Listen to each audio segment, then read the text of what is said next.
Halo sobat semua, jumpa lagi dengan Mr. Bro. Baik sobat semua, pada kesempatan ini Mr. Bro akan memberikan ilustrasi solusi 3 langkah jitu, sebuah metode ajaib dalam mengkonversi kalimat bahasa Indonesia menjadi kalimat bahasa Inggris. Ini adalah rahasia dan penemuan yang sangat spektakuler, di mana pendekatan ini sangat menitik beratkan kepada kepastian ketika kita ingin mengkonversi ide gagasan kita ke dalam bahasa Inggris. Nah, 3 langkah jitu berarti ada 3 langkah di sini, dan di video sebelumnya sobat sudah menyaksikan 3 langkah jitu kalimat nominal, dan sekarang Mr. Bro akan memberikan ilustrasi 3 langkah jitu dalam kalimat verba. Sebelum lebih jauh, Mr. Bro perlu menitik beratkan pengertian kalimat verba di sini. Kalimat verba adalah kalimat yang predikat utamanya menggunakan kata kerja atau verb, di mana kata kerja dalam bahasa Inggris itu ada 5: verb 1, verb 2, verb 3, verb ing, dan verb dasar. Nah, itulah predikat dari kalimat verba. Berbeda dengan kalimat nominal yang sudah dibahas sebelumnya, predikat utamanya tidak menggunakan kata kerja. Alih-alih, kata kerja pada kalimat nominal menggunakan bentuk-bentuk to be. Kita langsung saja 3 langkah jitu bagaimana solusinya, ya. Oke, kita lihat sebuah kalimat di sini, pola acak kalimat bahasa Indonesia ada kalimat seperti ini. Saya akan memberi kamu sebuah kejutan. Oke sobat semua, seperti pada kasus kalimat nominal yang positif, pada kasus kalimat verbal positif pun kita menempuh 3 langkah jitu seperti ini. Polanya sudah Inggris banget, saya akan memberi kamu sebuah kejutan, maka kita tinggal langsung mengkonversinya ke dalam bahasa Inggris. Kita lihat subjeknya ya sobat, yaitu kata saya, I.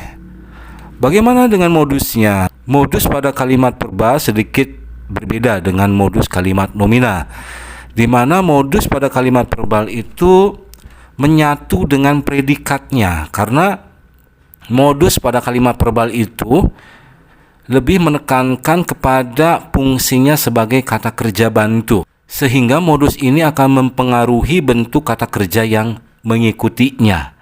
Bentuk kata kerja yang mengikutinya itu disebut predikat. Oke, tadi adalah sekilas penampakan dari modus-modus pada kalimat verbal yang positif, ya. Oke, pada kalimat ini modusnya adalah kata akan. Oke, will, baru kata kerjanya sebagai predikat. Nah, harus menyesuaikan. Ini yang seperti saya katakan tadi, modus will itu harus diikuti oleh kata kerja bentuk dasar ya, basic verb. Oke, pada kalimat ini memberinya harus dalam keadaan basic verb. Oke, basic verb itu mirip verb 1 ya, cuman kalau basic verb itu sama sekali tanpa embel-embel ya. Misalnya pada verb 1 mah mungkin saja verb 1 itu berakhiran s ya. Tapi kalau basic verb ya seperti ini, dan posisinya selalu setelah modal ya. Oke, jadi will ini adalah bagian dari modal. Mungkin ada lain-lain di sini. Kamu sebuah kejutan. Ada 2 objek di sini, yaitu objek langsung dan tidak langsung ya. Tinggal masukkan saja you a surprise. Jadi kalimat ini akhirnya akan terkonversi menjadi I will give you a surprise. Oke, kita lanjut dengan solusi 3 langkah jitu berikutnya. Sebagai ilustrasi ada kalimat pola acak bahasa Indonesia seperti ini. Pertanyaan itu bisa saya jawab dengan benar. Sobat semua tidak boleh terkecoh, tetap kita kalau berpatokan pada 3 langkah jitu, maka kita akan mencari topik yang dibicarakan atau pelakunya ya. Karena kalau subjek pada kalimat verbal itu identik dengan pelaku. Oke, kita langsung saja. Subjek dari kalimat ini adalah saya ya, bicara tentang saya, I.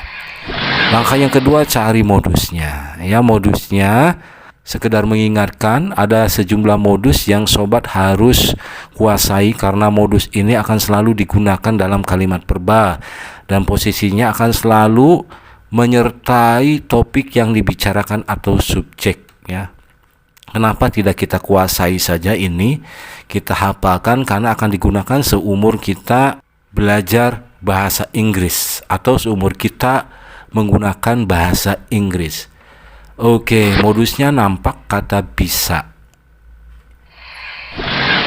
Iya, can atau could. Kata kerjanya kita cari ya. Kata kerjanya adalah jawab atau menjawab dan perhitungkan bentuknya. Bentuknya harus basic verb karena di sini ada can atau could ya. Answer. Mungkin ada yang lain? Pertanyaan itu dengan benar. Pertanyaan itu sebagai lain-lain di mana pertanyaan itu adalah objek, dengan benar adalah keterangan cara ya. The question correctly. Jadi hasil konversinya I can answer the question correctly atau I could answer the question correctly. Oke, mudah-mudahan semakin ada gambaran ya. Lanjut dengan solusi 3 langkah jitu yang berikutnya, di mana kita punya ilustrasi solusi 3 langkah jitu menyelesaikan pola kalimat acak bahasa Indonesia berikut ini. Kamu harus belajar dengan serius. Ini polanya udah Inggris banget, jadi tidak masalah, bisa langsung diterjemahkan. Subjeknya adalah kamu, you. Modusnya nampak kata harus ya. Lagi-lagi saya ingatkan, modus-modus yang ada pada kalimat verbal berikut bentuk kata kerja yang mengikutinya sebagai predikat ya. Oke, ada kata harus yaitu must. Oke. Nah, kata must ini adalah modus yang diikuti oleh kata kerja bentuk dasar ya. Dimana kata kerjanya di sini adalah belajar atau study atau learns. Kalaupun ada kata yang belum ke bawah, kita taruh di sini ya dengan serius. Tidak ada objek di sini, adanya keterangan cara dengan serius. Seriously ya. You must study seriously. Itulah konversi dari pola acak kalimat bahasa Indonesia menjadi bahasa Inggris. Nah, sobat semua, itu saja sebagai gambaran. Ini belum seberapa karena dalam software ini sebelum sampai ke sini sobat itu sudah diperkenalkan dari tahap yang paling sederhana, proses langkah demi langkah dalam 3 langkah jitu. Yang mulai dikenalkan dulu apa itu subjek, bagaimana menentukan subjek secara lengkap, terus ada langkah bagaimana mendeteksi modus dalam sebuah kalimat verbal. Dengan software ini juga sobat semua akan dilatih menghafal modus sampai benar-benar hafal di luar kepala. Dan yang terakhir predikat juga dilatih. Nanti dilatihnya dikaitkan dengan tipe modusnya ya, karena predikat pada kalimat verbal itu adalah bentuk-bentuk kata kerja mulai dari verb 1, verb 2, verb 3, verb ing, verb dasar dan infinitif. Mana bentuk kata kerja yang digunakan nanti tergantung kepada modusnya. Jadi tidak sesederhana ini ya. Dalam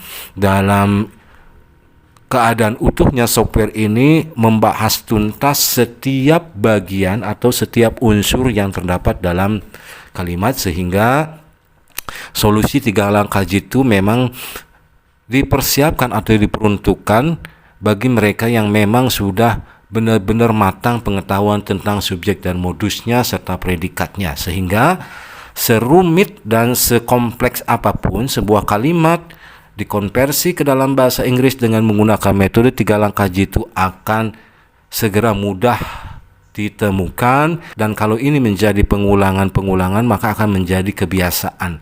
Anda itu nanti berpikirnya akan sederhana dan mudah sekali mengkonversi ekspresi apapun ke dalam bahasa Inggris. Oke, 3 langkah jitu mendukung 3 pilar jago dalam bahasa Inggris. Yang pertama, kosakata Anda sebagai bahan bakarnya, 3 langkah jitu sebagai mesin kalimatnya, dan Anda sebagai penggunanya. Mudah-mudahan ini bermanfaat dan segera miliki software 3 langkah jitu atau undang kami dalam bentuk workshop atau apapun itu untuk bisa sharing ya, seampuh apa, seakurat apa metode 3 langkah jitu untuk menjawab kebutuhan berkomunikasi khusus untuk orang Indonesia. Ini adalah sebuah konsep yang menyeluruh sehingga perlu pemahaman khusus yang tidak bercampur dengan pemahaman yang lainnya. Karena di sini kita memberikan pemahaman dengan menggunakan istilah-istilah yang mungkin tidak biasa ditemukan dalam penjelasan gramatikal yang umum. Oke, itu saja dari saya, Mr. Bro. Pamit dulu. Assalamualaikum warahmatullahi wabarakatuh.